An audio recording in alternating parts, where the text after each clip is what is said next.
오늘 말씀은 로마서 4장 18절에서 25절 말씀입니다. 로마서 4장 18절에서 25절 말씀입니다. 제가 봉독해 드리도록 하겠습니다. 아브라함이 바랄 수 없는 중에 바라고 믿었으니 이는 내 후손이 이같으리라 하신 말씀대로 많은 민족의 조상이 되게 하려 하심이라. 그가 100세나 되어 자기 몸이 죽은 것 같고 사라의 태가 죽은 것 같음을 알고도 믿음이 약하여지지 아니하고 믿음이 없어 하나님의 약속을 의심하지 않고 믿음으로 견고하여져서 하나님께 영광을 돌리며 약속하신 그것을 또한 능히 이루실 줄을 확신하였으니 그러므로 그것이 그에게 의로 여겨졌느니라. 그에게 의로 여겨졌다 기록된 것은 아브라함만 위한 것이 아니요 의로 여기심을 받은 우리도 위함이니 곧 예수 우리 주를 죽은 자 가운데서 살리신 이를 믿는 자니라. 예수는 우리가 범죄한 것 때문에 내줌이 되고 또한 우리를 의롭다 하시기 위하여 살아나셨느니라. 아멘. 오늘 말씀은 다시 한번 믿음으로라는 주제로 함께 말씀을 나누려고 합니다. 저희는 로마서 말씀을 계속해서 보면서 믿음에 대해서 살펴보고 있습니다.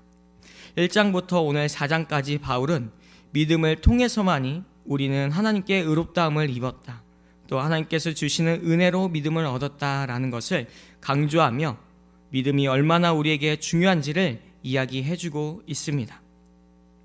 바울은 4장 말씀을 통해 아브라함을 언급함으로 믿음의 정확한 예가 무엇인지를 우리에게 설명해 줍니다.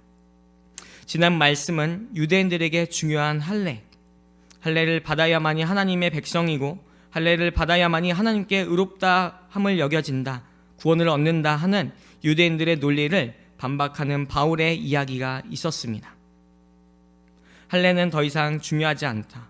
아브라함은 할례를 받기 전에 이미 하나님의 약속을 믿음으로 의롭다함을 얻었기 때문에 할례를 받았든 받지 않았든 할례는 이제 중요하지 않다.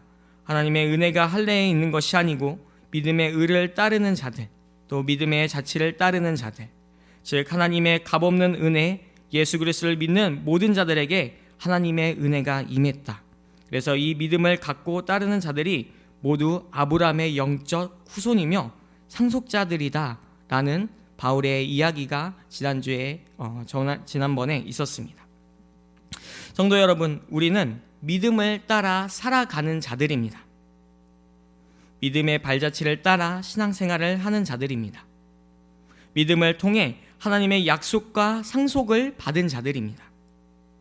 우리의 노력과 열심과 행위로는 하나님 앞에 나아갈 수가 없습니다.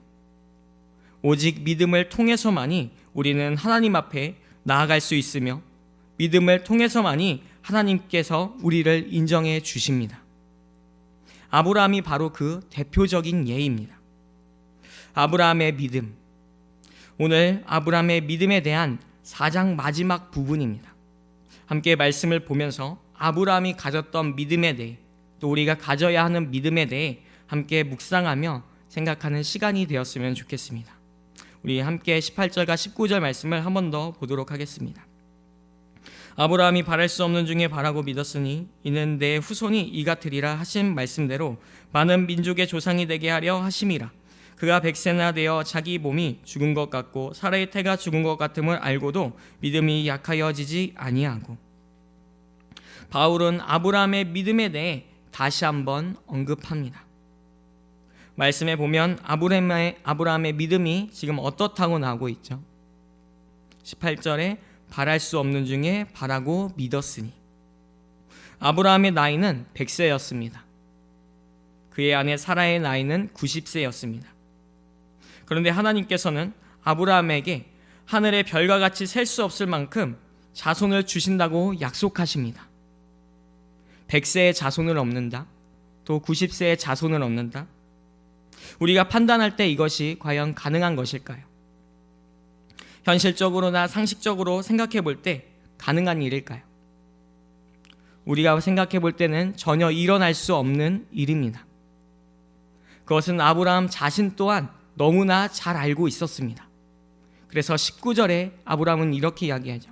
100세나 되어 자기 몸이 죽은 것 같고 사라의 태가 죽은 것 같음을 알았다.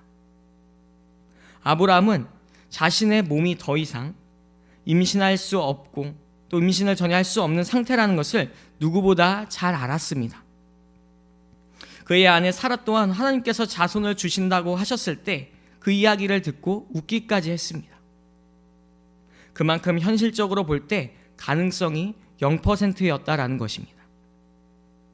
그런 가운데 아브라함이 오늘 바랄 수 없는 중에 바라고 믿었다고 말씀합니다. 즉 이 말은 소망이 없고 기대가 없는 절망적인 상황을 말하는데, 그런 가운데 아브라함이 하나님을 바라고 믿었다고 말씀합니다. 바랄 수 없는 중에 하나님이 하신다 하는 믿음. 성도 여러분, 우리는 삶 속에서 또 현실 속에 하나님을 똑바로 바라보지 못하고 살아갈 때가 많습니다. 하나님이 하실 수 있을까 의심을 하며 살아갈 때가 많습니다. 우리는 하나님을 믿는다고 하지만 매 삶 속에 하나님을 믿지 못하고 행동하며 생각할 때가 많습니다. 아브라함과 같이 100세 아이를 낳는다? 이것이 말이 되는 소리인가? 하나님을 온전히 신뢰하지 못할 때가 있습니다. 우리의 삶은 매 순간 하나님의 침묵하심 속에 의심하며 판단으로 살아갈 때가 많습니다. 하지만 성도 여러분, 하나님은 우리의 생각과 판단을 넘어 불가능을 가능케 하시는 분이십니다. 하나님은 바랄 수 없는 중에도 바랄 수 있도록 믿음을 주시며 우리의 인생의 길을 인도해 주시는 분이십니다. 우리가 생각한 것보다, 우리의 생각 이상보다 더 크고 광활한 우주보다 더 위대하고 더 크십니다. 그렇게 우리는 이 낮은 세상이 아니라 더 크고 위대하신 하나님을 바라볼 수 있어야 합니다. 하나님은 전능하시며 신실하십니다. 아브라함은 바랄 수 없는 중에 바라며 믿으며 나아갔습니다. 자신의 몸이 죽은 것 같고 사라의 태가 죽은 줄 알았지만 하나님이 하시겠다라는 약속을 믿었습니다. 그의 믿음은 하나님을 의심하지 않는 믿음이었으며 하나님이 주신다는 마음을 신뢰하고 확신하며 앞으로 나아가는 믿음이었습니다. 또한 하나님이 주시는 은혜 속에 거하는 믿음이었습니다. 우리에게도 이러한 믿음이 필요하며 하나님의 은혜가 필요합니다. 이 믿음은 하나님이 주시는 확신과 은혜여야만이 하나님의 약속에 대한 의심과 불신앙을 이길 수 있습니다. 그렇다면 오늘도 우리는 하나님의 은혜를 구하여야 되는 줄 믿습니다. 하나님께 은혜를 달라 여러 가지가 있지만 오늘도 내일도 우리가 구하여야 하는 은혜는 믿음을 주시는 하나님의 은혜를 구해야 합니다. 우리의 힘으로 얻는 믿음이 아닙니다. 교회 봉사 또 어떠한 공로 이런 것을 얻는 믿음이 아닙니다. 오직 하나님의 은혜로, 그 은혜로 주시는 믿음입니다. 계속해서 20절과 21절 말씀을 보겠습니다. 믿음이 없어 하나님의 약속을 의심하지 않고 믿음으로 견고하여져서 하나님께 영광을 돌리며 약속하신 것을 또한 능히 이루실 줄을 확신하였느니라. 아브라함은 하나님의 약속을 의심하지 않았습니다. 하나님께서 아브라함에게 자손을 주신다는 약속을 믿었습니다. 또한 하나님이 그에게 은혜로 주심으로 믿음은 견고해졌고 그 견고한 믿음을 통해 확신을 가졌습니다. 그렇게 해서 아브라함은 하나님께서 약속을 이루어주신다는 믿음으로 말미암아 말씀하신 대로 모든 열국의 조상이 되게 하셨고 하나님께서 약속을 이루어주신다는 믿음으로 말미암아 그를 의롭게 여겨주셨습니다. 오늘 이 믿음은 아브라함에게만 전해지는 것이 아닙니다. 우리 또한 아브라함의 믿음의 발자취를 따르는 자로서 우리에게도 동일한 하나님의 은혜가 임했습니다. 오늘 우리는 이 은혜를 누리며 나누며 전하는 자로 살아가야 합니다. 또한 우리는 이 은혜가 우리에게도 있다라는 사실을 우리는 늘 기억하며 살아가야 합니다. 23절에서 25절 말씀을 보겠습니다. 그에게 의로 여겨졌다 기록된 것은 아브라함만 위한 것이 아니요 의로 여기심을 받은 우리도 위함이니 곧 예수 우리 주를 죽은 자 가운데서 살리신 이를 믿는 자니라. 예수는 우리가 범죄한 것 때문에 내줌이 되고 또한 우리를 의롭다 하시기 위하여 살아나셨느니라. 바울은 아브라함에게 적용되었던 믿음으로 의롭게 여겨졌다라는 칭의의 원리가 아브라함에게만 적용된 것이 아니라 또 유대인들만의 특권이 아니라 그의 모든 후손, 즉 예수 그리스도의 죽음에서 일으키신 하나님을 믿는 모든 자들에게 동일하게 적용됐다라는 것을 말씀합니다. 갈라디아서 3장 28절에서 29절에 이렇게 말씀합니다. 너희는 유대인이나 헬라인이나 종이나 자유인이나 남자나 여자나 다 그리스도 예수 안에서 하나이니라. 너희가 그리스도의 것이면 곧 아브라함의 자손이요 약속대로 유업을 이을 자니라. 우리 또한 동일한 하나님의 은혜가 임하였습니다. 누구를 통해서 얻게 되었다고요? 예수 그리스도. 예수님께서는 우리의 죄 때문에, 우리 한 사람 한 사람의 죄 때문에 죽음에 넘겨짐을 당하게 되셨습니다. 우리의 죄가 아니었으면 결코 희생하실 이유가 없으셨습니다. 예수님의 일생은 출생부터 분명한 목적이 있으셨습니다. 우리의 죄를 대속하시기 위한 죽음. 하나님은 우리의 모든 죄를 다 거두어서 예수님에게 전가시키셨습니다. 그리고 그분 안에서 우리의 모든 죄를 심판하셨습니다. 그리고 우리의 속죄를 위하여, 우리의 의롭다함을 위하여, 개인 한 사람 한 사람의 의롭다함을 위하여 부활하셨습니다. 하나님은 그리스도를 죽은 자들 가운데서, 또 죽은 자들 가운데서 다시 살리시는 주체이십니다. 다시 한 번 더 이야기합니다.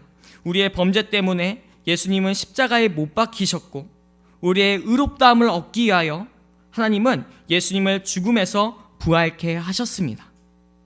그리고 세상에 그가 하나님의 아들임을 크게 알리셨습니다. 오늘 우리는 이 사실을 굳게 믿으며 나아가야 합니다. 하나님께서 아브라함과 같은 믿음을 우리에게 주셨고, 동일한 하나님의 은혜가 우리에게도 임했다라는 사실을 우리는 기억해야 합니다. 우리는 믿음으로 의롭게 여겨졌습니다. 이것은 하나님의 은혜입니다.